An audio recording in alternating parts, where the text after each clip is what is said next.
morning. Good morning, everyone. Good morning, everyone. I'm Ron Ford, the co-chair of the Jobs Committee for this Friday, October 15th, 2021. It is of the hour of 10 o'clock. We are starting our meeting. Clerk, please call the roll. Davis? Iqbal? Iqbal present. Kopi? Kopi is present. Lewis? Lewis is here. Molina? Molina present. Wallace? Ford? Present. You have quorum.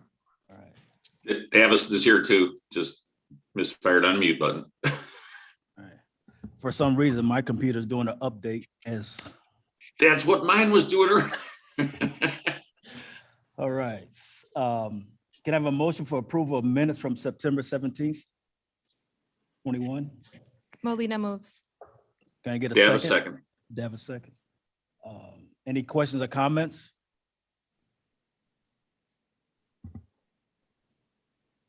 Can I get a unanimous vote?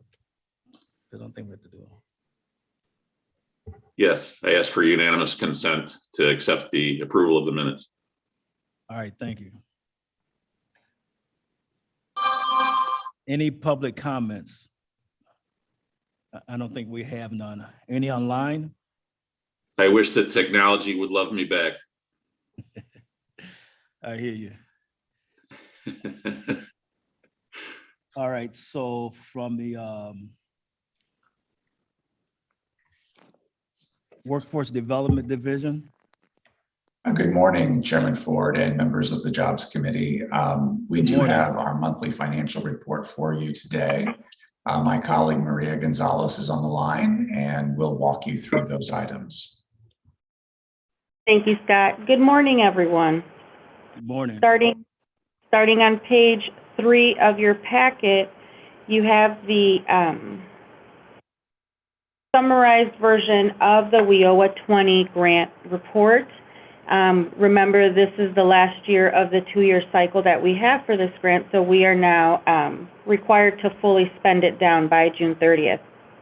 In the halfway through your report, you see the section titled Obligations.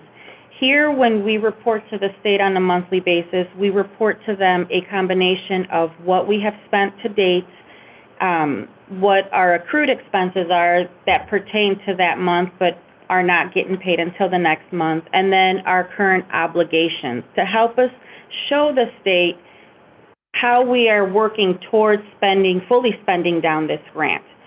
In there, you'll see on the second half to the right, the breakdown of what we are reporting. The green section is our actual expenses, the little bit of the yellow is the accruals, and the blue shaded is the obligations. Some of the things that we are not able to report as an obligation are our salary and fringes and our operational expenses. And how this is affecting the program as a whole, you'll see in a few minutes. As we are working towards fully spending down, the youth work-based learning is now at the point where we have to ensure that we hit that 20%. And as you will see on the bottom portion of your report, we are at 21. Now, the work lies ensuring that we just maintain it at that. Our training benchmark, if you recall, we have to ensure that it's always at 50% or above. And this month for the August reporting was at 53. It did drop slightly from our July reporting, and the main reasoning for that is because our program team is starting to get fully staffed up, so the current team members were spending some time getting the new team members up to speed, which did affect the flow of the information. Turning to page 4, you will now see the same concept for the WIOA 21.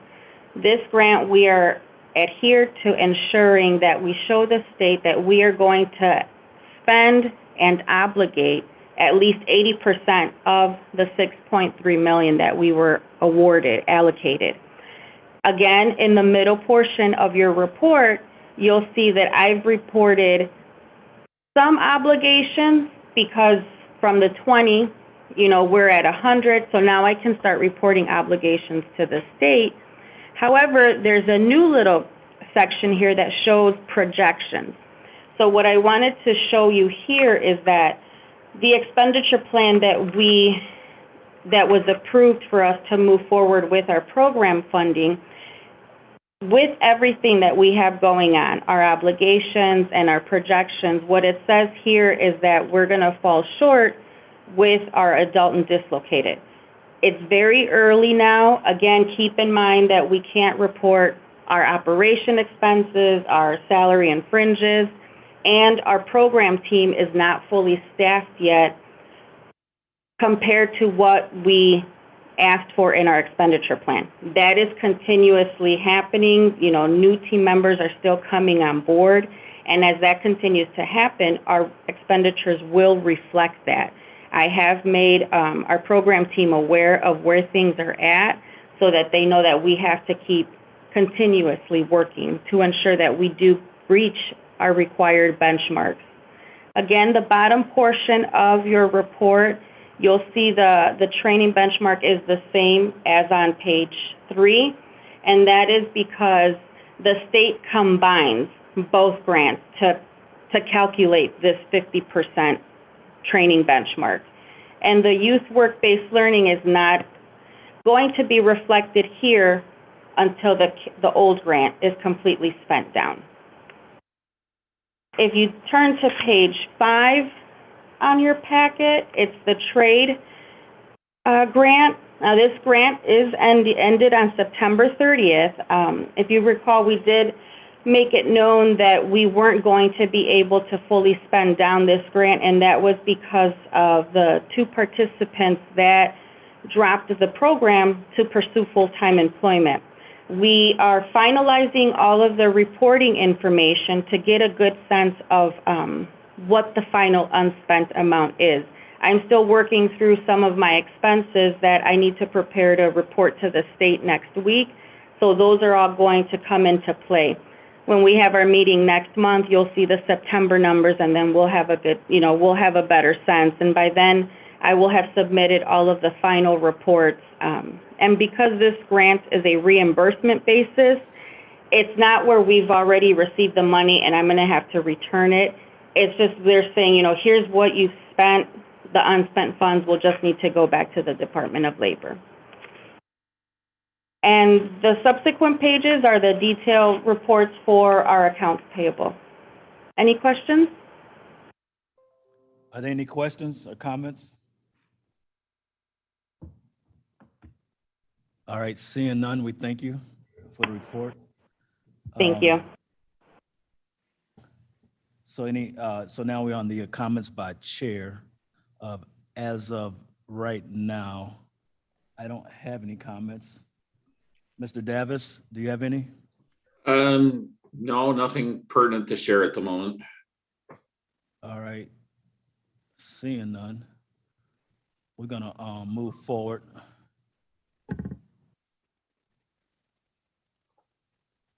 All right, we have a special guest today. I'm gonna let Chris do the introduction. Thank you very much. It's an absolute pleasure to introduce our guest today, a colleague, a friend, and an overall just wonderful human being, the president of the Valley Industrial Association, Kathy Gilmore. She also brought along a special guest with her. Her name is Kathleen Burley, and we'll be hearing from both these ladies right now. So it's all yours. Awesome. Thank you so much for having us today. I know a special nod for Manufacturing Month. We used to just have a day, so I'm pretty excited that we get the whole month to do all sorts of little outreach activities. And so just a little bit about Valley Industrial. I wanted to share with you, we're just located in Geneva, but we have a long history, started out back in 1902 in the city of Aurora. And we have some great companies that are still part of our membership today. Right now, we have about 200 member companies that really, they came together to share resources and to work together sometimes for economies of scale for programming, but otherwise B2B business and different other connections and, ways to kind of sharpen each other. And so you'll see, I think just in Geneva, we have Burgess Norton, we have some of our great Aurora companies still part of our membership today.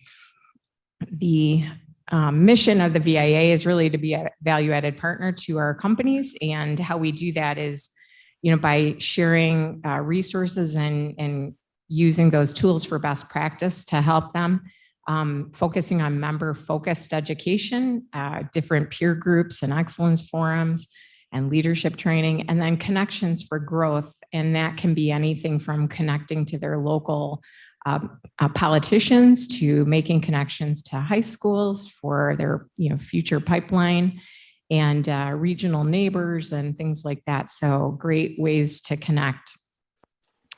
I'll just give you a little snippet of each of those categories. So probably my favorite thing that we do is we created a benchmarking for excellence program where we can focus on 6 categories. The neat thing about our association is it's really more of a horizontal than a vertical. So we're really having all sorts of different types of manufacturers and industrial companies, food, beverage, paper, plastics. And so we're all looking for the commonalities of those companies and how we can bring them all together. And so we've come up with this benchmarking program that was really spearheaded by our companies in partnership with IMEC. Their Illinois Manufacturing Excellence Center is a fantastic support to our association and our companies. And it really helped us establish 10 best practices in each of those categories. And then we've created, with the help of our technology partner, Webbit, a tool that is open source. So you can go onto our website, click on benchmarking, and then go right to the viaspark.org and see as a guest view all of those questions and answers, and then self-assess.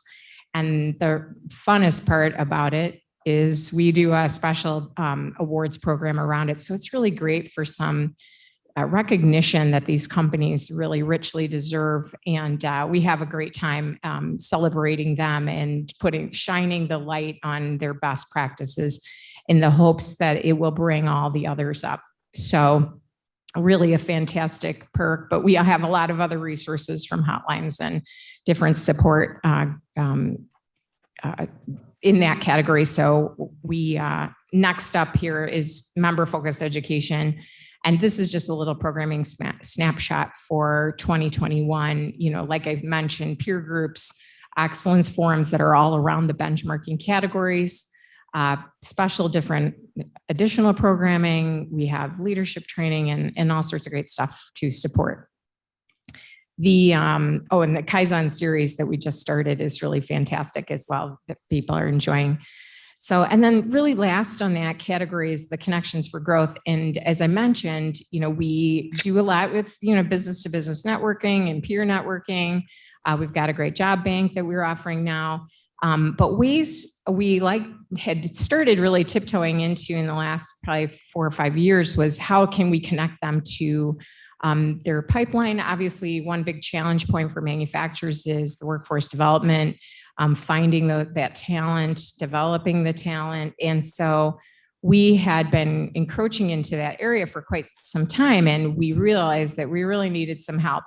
And so I want to just introduce kind of what we've recently done, and we're just about to launch. We're going to be doing our PR campaign next week about the new partnership. So we've been watching GCAMP. It's an organization called the Golden Corridor Advanced Manufacturing Partnership.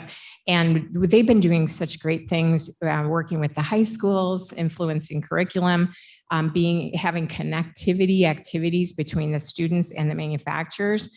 And so we've been watching that, and we've been, courting them to come to us. So what's fun is because we're a 501c6 business association, it's a very common pairing to have a related entity as a 501c3.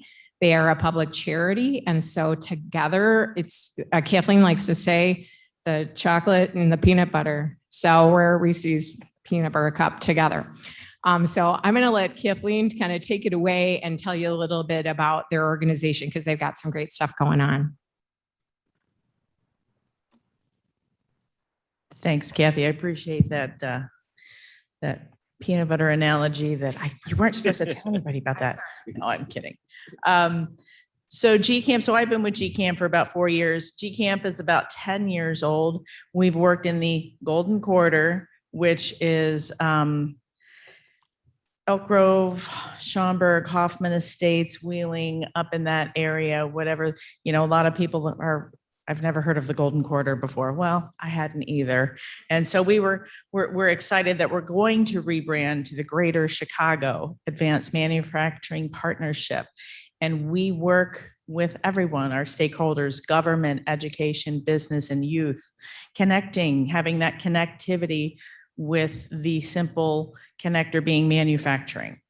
So knowing that manufacturers have a real pain point with workforce, and we want our students to have a good career pathway. So that's where we work. Is it the yellow one? It's this. Oh, that one. Okay. Oh, there we are. So we do work with middle schoolers, but most of our programs are connecting with high schoolers in career awareness, open houses that all include parents. We know that parents hold a big part in the decision-making skills for these students. So they need to know about manufacturing. And we also know that the perception of manufacturing is not what it should be. It's very high tech and robust anymore, and it's moving on its own. But so to give you an idea, one of our #1 programs that we started last year was called Quote to Production, Q2P, that we took a company and a school, a Zoom class, because we were asked to do something virtual for a school. And they went week by week over 8 weeks, and they were able to break down the process of making a product from beginning to end, talking careers through the whole way. We videotaped it. It's on our website. If you have an extra hour, go take a look. But we do have it for other classes, other teachers, other districts to use in their curriculum. So it was very well received. It did very well. We're looking at other types of Q2Ps, quote to productions, and other small areas. We're very connected to teachers. Administrators, yes, we are, but teachers directly telling us what their needs are. How can we help you teach about manufacturing to these students? We do a lot of internships. We work with student apprenticeships. We're looking into grants to making that easier for companies. And a lot of the reasons that we were interested in the peanut butter side, because I like to be chocolate, is Kathy and I have worked together for the past few years on a few things. And what she does and what Valley does for manufacturers is wonderful. And it's similar to what we do with education. So bringing the two together and using the Valley resources to help manufacturers and be able to prepare them more for this workforce is what we're looking at doing. It doesn't like, oh, wait a minute. Okay, there we go. So the benefits of sustained skilled workforce, I don't have to tell you guys that, building the tax base, companies stay in your municipalities, bringing everybody together. It's for the greater good of everybody.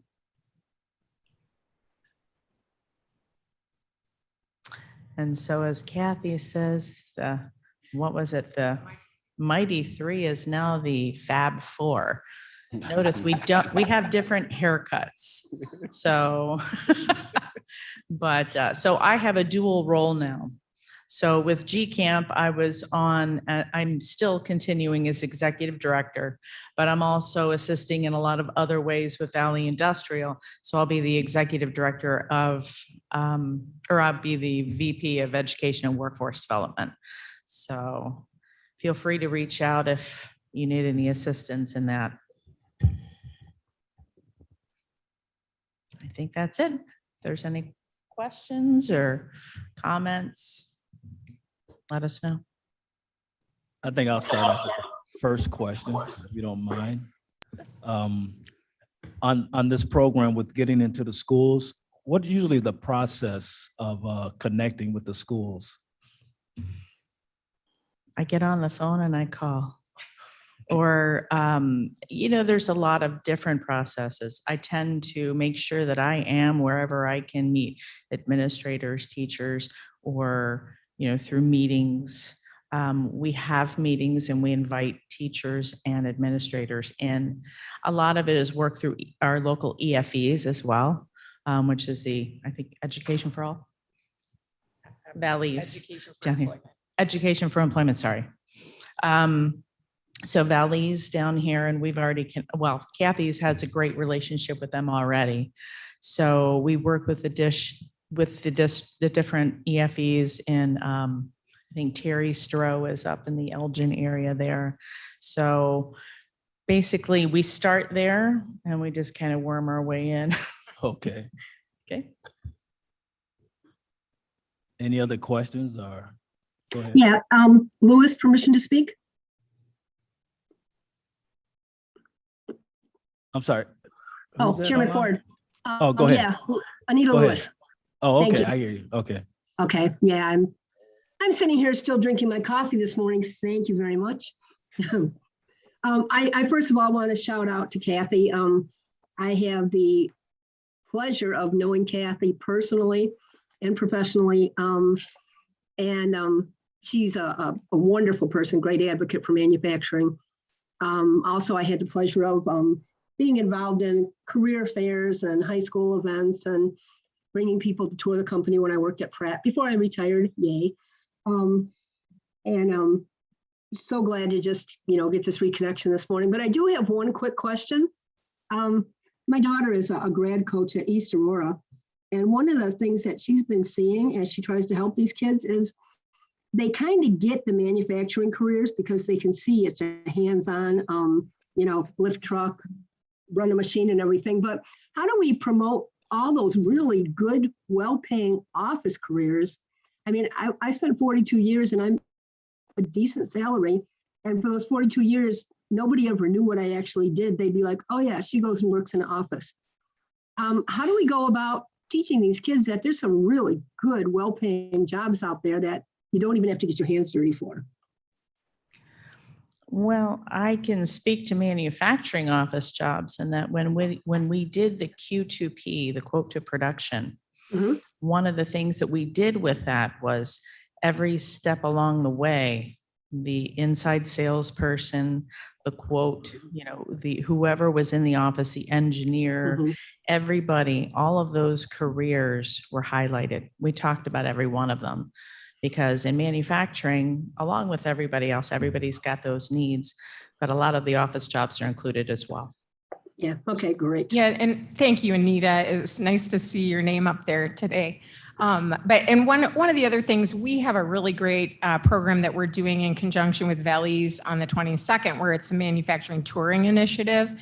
And, we always love when the companies highlight all the different opportunities because, I always like to say a whole world of opportunities are within a manufacturer because they have everything from your top level executives to, to your entry level positions and every step of the way.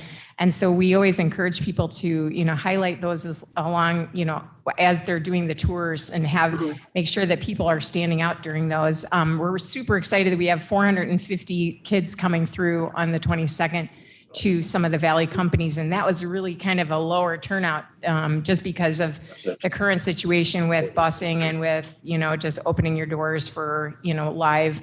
And then we'll hopefully jack up those numbers a little bit with some virtual visits. So we'll get our numbers a little higher for some more exposure. So those are just a couple of great ways to get those other opportunities highlighted. Yeah, awesome. Thank you very much. Thanks, Anita. Thank you, Anita. I believe we had another question. Go ahead. Yeah, I just want to thank you. And this is so exciting. I know when Chris and I began our work with the Jobs Committee 7 years ago now and began to learn about things like Manufacturing Day and Manufacturing Month and efforts to get students interested. And quickly learned about our great partners like VIA already doing some of that work, and some of our great local companies that were making individual efforts. We also became aware of what was going on in the region, and we looked with great envy on what was going on in the Golden Quarter group and the stuff coming out of the programs that you've all been doing with the high schools and students. So it's very exciting to see that partnership get extended to cover all of VIA's service area, which includes King County. So we're very grateful for that. It's going to be exciting to see how this really improves those connections and provides great careers. So very excited. So welcome, and looking forward to working with you. Thanks. Yeah, thank you so much. We're definitely excited about the promotion of the regional kind of focus on these kind of things, because we know that, you know, all communities are pulling from each other. So thanks again for the opportunity. And thank you for the opportunity. One thing that I did not stress that I just want to make sure that I make very clear is that work-based learning experiences are at the top of our list. And so as I see they were on your agenda as well, we welcome any opportunity to work in the future on those work-based learning experiences that we have done and that we're bringing down to the here. Thanks. I just got a feeling we're gonna see a lot of each other in the near future. All right, moving. Any other questions or comments? I just love that there's a whole month instead of just a day now. Go manufacturing. Yeah. I have to say, I coming along in the 70s, manufacturing come a long way. My family came here from the South, and most of them worked in the manufacturing, and some of them made good careers out of it. But I do remember some other situations that wasn't so pleasant. So things have come a long way, a very long way. Thank you. Really enjoyed that presentation. All right, moving on. Thank you. So our lovely guests brought it up, but I just wanted to talk a little bit about Manufacturing Month and not Manufacturing Day. Just a little bit of the history and some more information. I'll just wait for those slides to come up.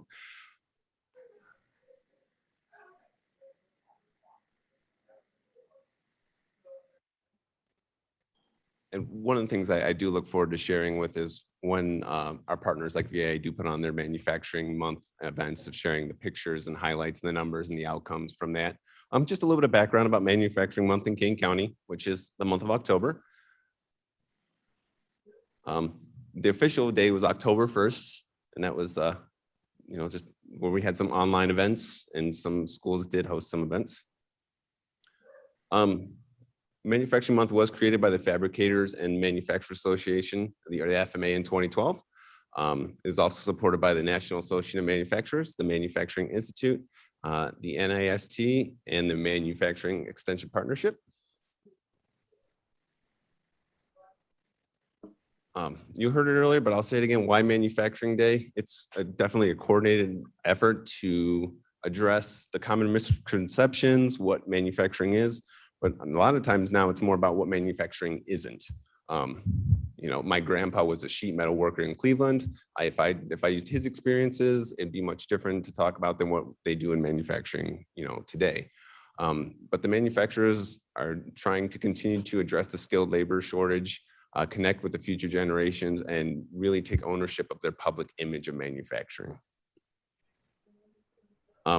So the most recent data we had from King County was we have 784 manufacturing establishments employing about almost 33,000 people with a payroll of near $2 billion. The average pay for our King County workers is $58,812, which puts it about $15,000 to $18,000 above the median income. So that's why we also continue to promote manufacturing, because it's good pay.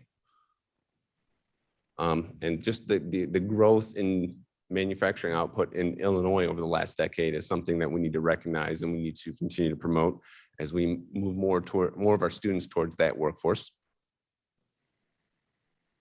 And just our top manufacturing sectors in the state, chemical, food and beverage, machinery, fabricated metal.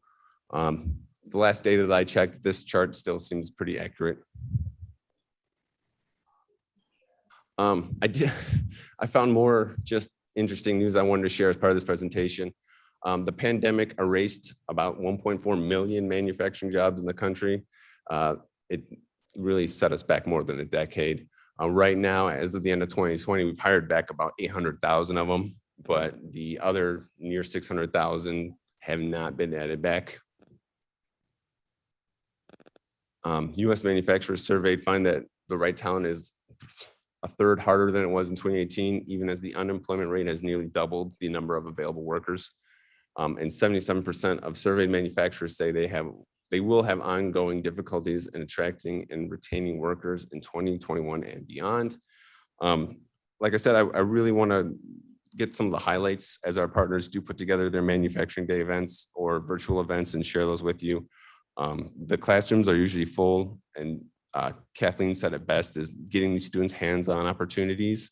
When we were at the Painters Union, 4 years ago now, I had an opportunity to experience their virtual reality painting simulator, which was oddly exciting to paint in virtual reality, but the students had a field day with it. And just giving kids those opportunities to try out different ways to experience these work really opens up opportunities for them.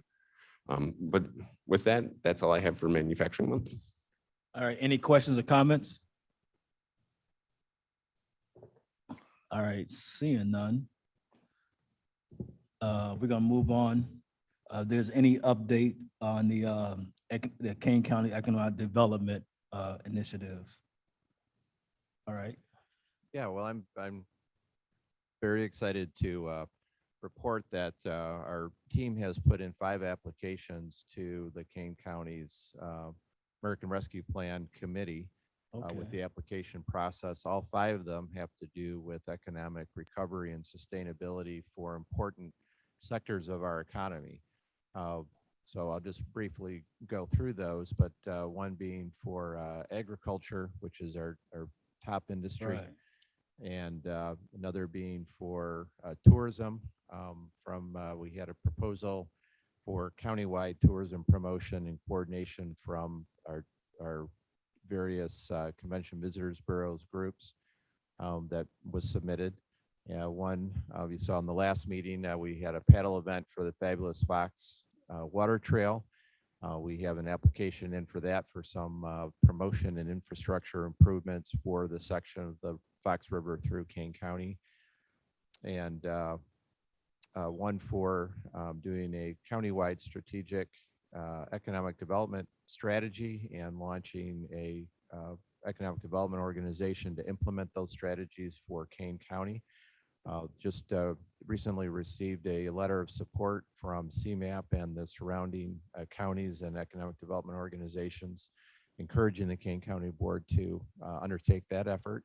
And then finally, related to the manufacturing, you heard about this last month, but we have an application in for doing a manufacturing support program, partnering with IMEC for incentivizing and assisting Kane County manufacturers to be able to implement recommendations that might be made through a variety of IMEC's great programs for lean manufacturing and workforce development and their whole suite of things. But a lot of those recommendations come with a cost. So the proposal would be matching funds to incentivize companies to follow through with those. So those are the 5 applications that we have in. I know the ARP committee will be reviewing those, but I'm happy to answer any questions that any of the Jobs Committee members have along the way as well. We're very excited. These funds would basically supercharge a lot of economic development and jobs creating initiatives that the Kane County Board has already been pursuing.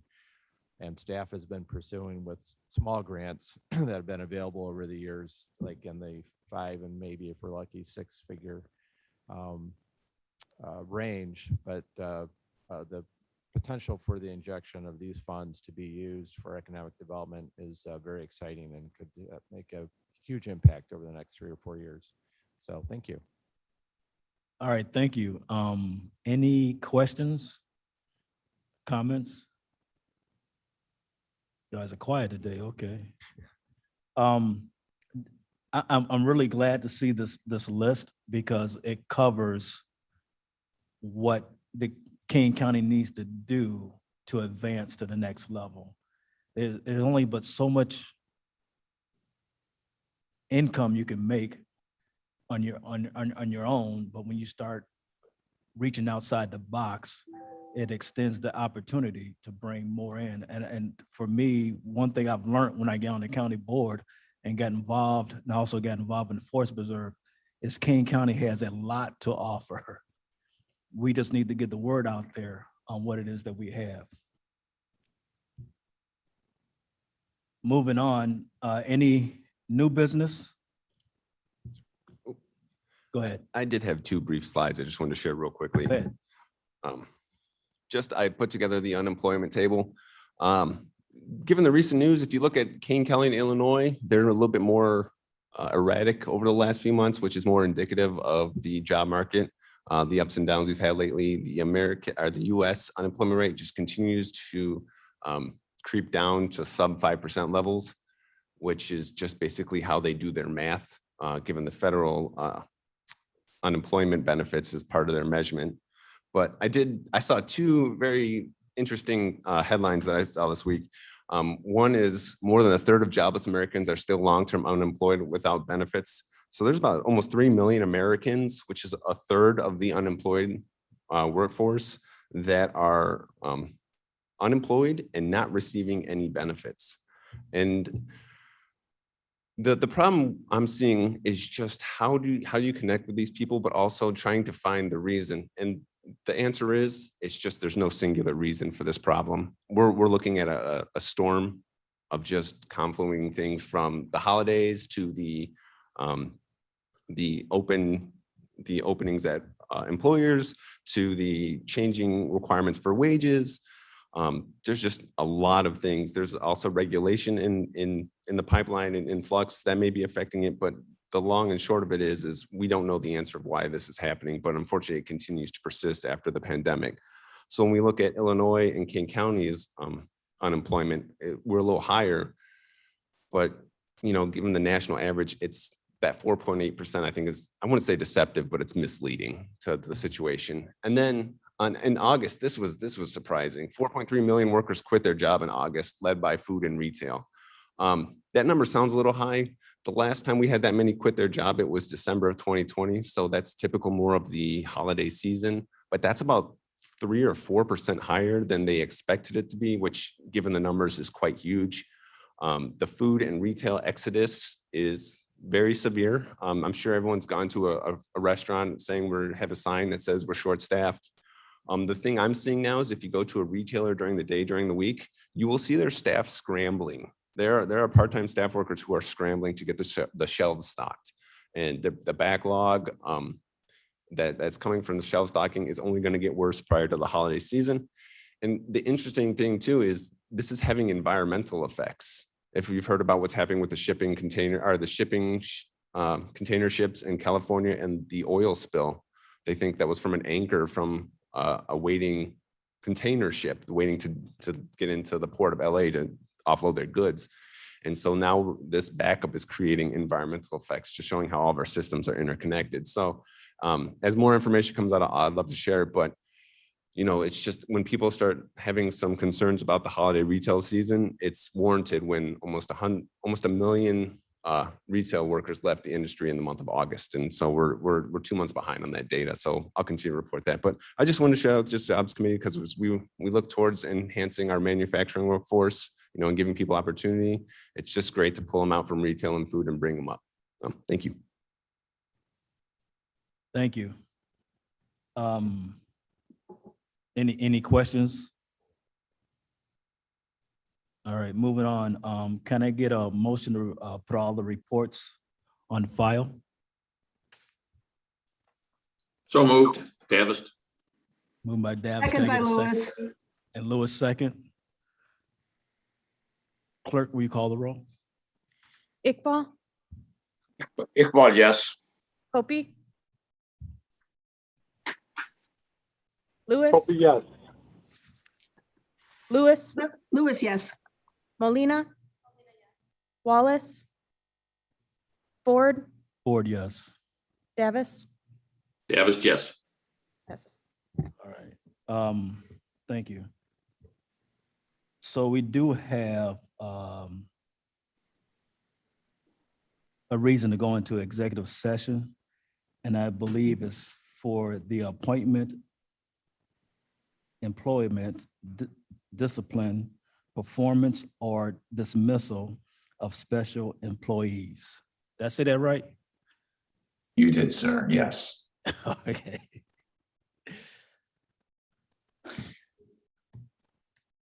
Uh, can we get a roll call? Going into. Do we need a motion, don't we? We need a motion to second. Yes, you need a motion, a second, and a vote to go into closed session for that reason. Mr. Ford, I think you just made the motion and Davis seconds. All right. Roll call, please.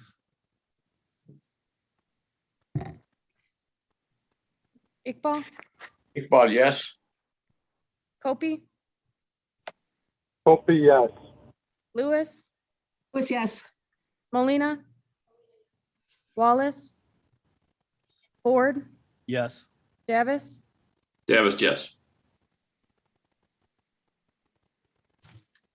Okay, for those of you that are online, you will receive an invite. Please accept that. We won't be able to get started until we have everybody in the room. Also be aware we are live streaming, and until I give you the okay, anything you say may be going out live to the public.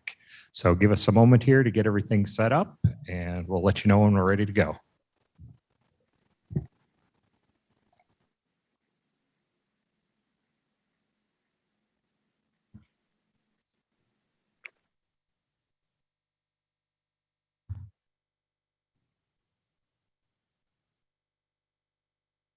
Okay, is there anybody hearing my voice that feels they should be in the closed session but did not get an invite?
Okay, you are back in open session. All right. Attendance, please. Davis, Dennis here. Iqbal, Iqbal present. Kopi, Opie's present. Lewis, Lewis here. Molina, Molina present. Wallace, Ford. Board President, then Davis. All right, no other business, a motion to adjourn. Need reports placed on file first, or do we? We did that. We did that one. Okay, sorry. In that case, I'll second Mo's motion to adjourn. All in favor, unanimous? Aye. Aye. All right, thank you.